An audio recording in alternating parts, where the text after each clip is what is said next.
Os hinos são ídolos?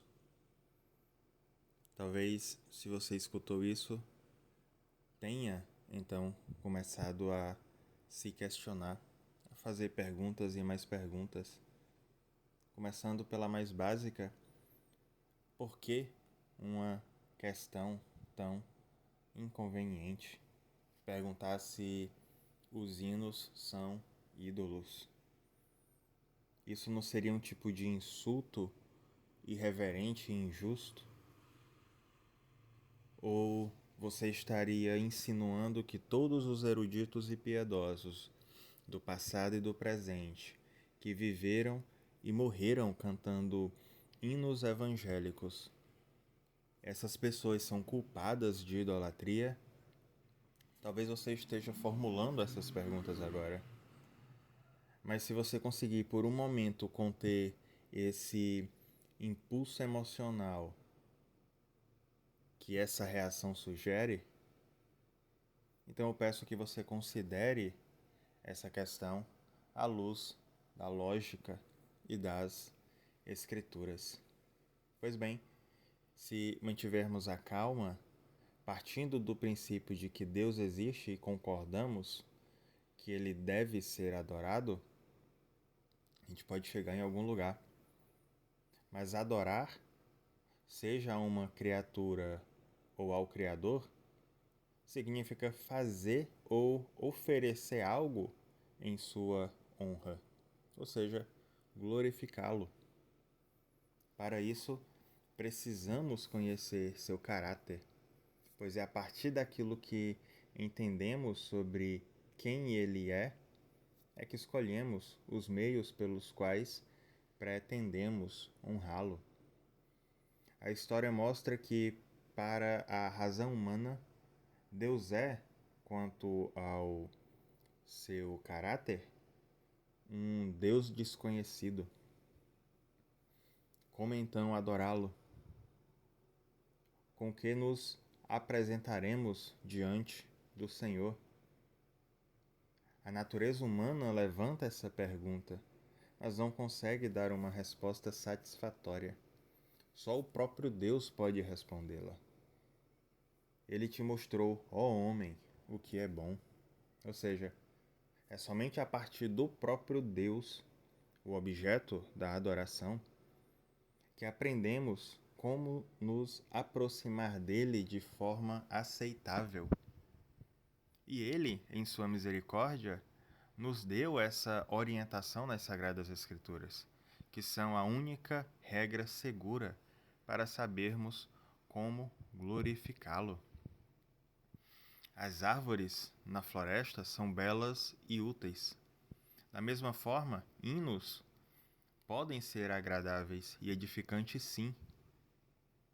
No entanto, se alguém escolhe uma madeira que não apodrece, Isaías 40, verso 20, para estimular sua devoção, ou multiplica altares com esse mesmo objetivo, mesmo com boas intenções, fica claro que tal culto não será aceito por Deus. Árvores têm seu valor e utilidade, mas são inadequadas como instrumentos de adoração, seja moldadas em forma humana ou em forma de cruz.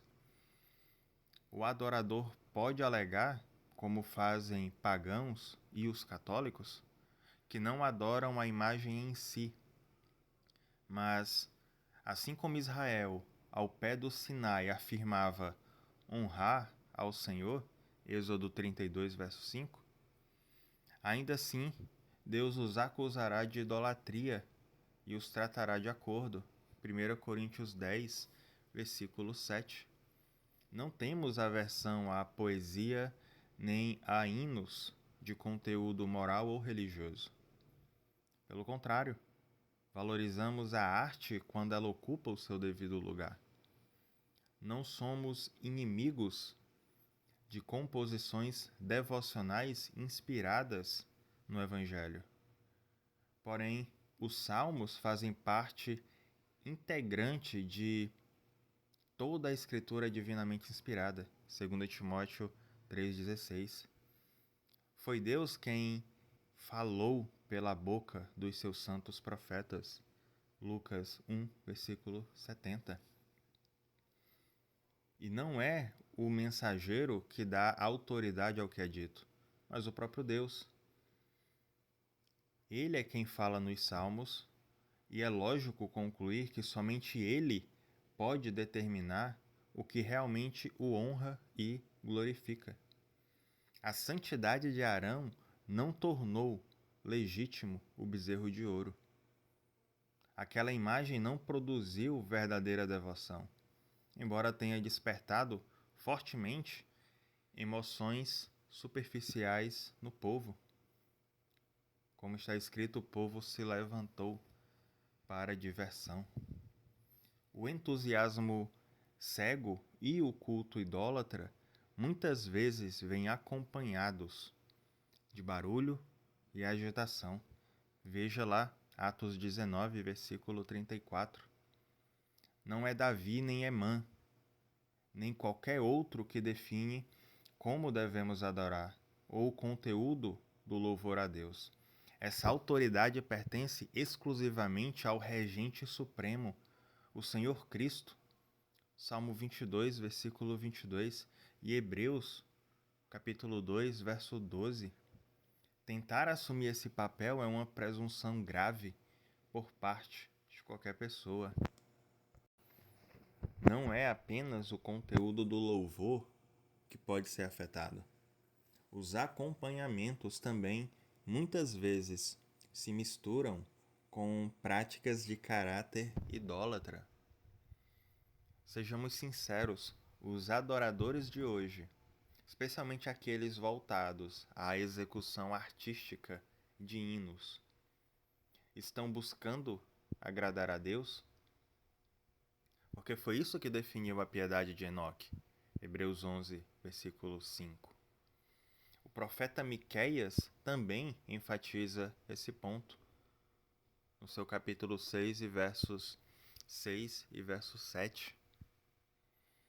Mas na prática, no que os adoradores modernos estão concentrados? Nas complexidades da composição musical ou nas perfeições adoráveis e nas obras extraordinárias de Deus? Sem querer ser injusto, há motivos para temer que a devoção e até o prazer no culto venha mais da harmonia dos sons do que da contemplação da harmonia dos atributos divinos revelados na obra da redenção. Veja, não é assim? E se for assim, então a música, vocal ou instrumental, acaba ocupando o lugar que pertence a Deus, tornando-se, então, uma forma muito refinada e sutil de idolatria. Nessa mesma linha entram os chamados festivais, decorações, folhagens ornamentais e outros elementos que ocasionalmente são associados aos espaços de culto. Será que presbiterianos, ou mesmo protestantes em geral, param para investigar a origem desses símbolos? Não sabem que muitos deles têm raízes em práticas pagãs ou tradições posteriores carregadas de superstição e ideias idólatras? Ainda assim, argumenta-se que crianças e jovens não se interessam pela religião e pelas coisas de Deus sem algum atrativo. Mas que interesse é esse? Tais recursos não têm relação verdadeira com a fé. Ao contrário, tendem a afastar muito aquilo que é espiritual na religião de Cristo. Quando a mente sensível das crianças é formada por esse tipo de estímulo sensível associado ao culto, torna-se difícil mais tarde levá-las a abandonar essas dependências e amadurecer na fé. Infelizmente, isso não se limita às crianças. Jovens e adultos também são afetados. Crianças pedem essas coisas como pedem doces em festas religiosas modernas. E muitos pais, por condescendência ou por uma fé pouco firme, acabam cedendo, pois essas coisas, entre aspas, não são de valor algum senão para a satisfação da carne. Colossenses 2, versículo 23. A luz das Sagradas Escrituras já eliminou, em grande parte, a adoração explícita a ídolos materiais. No entanto, formas mais sutis de idolatria permanecem, não apenas ligadas ao ego ou à cobiça, mas também à imaginação vazia que corrompe a forma como a alma percebe e deseja. Diante disso, cabe a pergunta: o Senhor se agradará da multiplicidade de hinos, instrumentos, bandas e toda sorte de sons musicais? Veja Daniel 3, versículo 5. Não é razoável esperar que o próprio Deus questione: quem requereu isto de vossas mãos? Isaías 1, versículo 12. Ao nos apresentarmos a Ele com esse tipo de culto inventado? Até mesmo comentaristas respeitados como Matthew Henry, em sua introdução ao livro dos Salmos, parece dar certa abertura, ainda que indireta, a esse tipo de prática. Ele afirma que podemos ir além dos Salmos de Davi, embora não seja necessário, usando hinos e cânticos espirituais. Com podemos, ele claramente se refere a composições não inspiradas, sugerindo que possam ser oferecidas a Deus. Ainda assim, ele não se atreve a dizer que isso deve ser obrigatório ou sequer recomendado. Esse tipo de linguagem cautelosa revela o limite desse argumento. Os seus defensores parecem saber que, se tentassem fundamentar essas práticas como exigência divina, muitas consciências sensíveis iriam se alarmar. Podemos ir além dos Salmos de Davi, diz a afirmação de Matthew Henry. Mas até onde? Até onde se estabelece o limite? Ou não há limite algum? Essas perguntas surgem naturalmente diante de uma declaração tão ousada.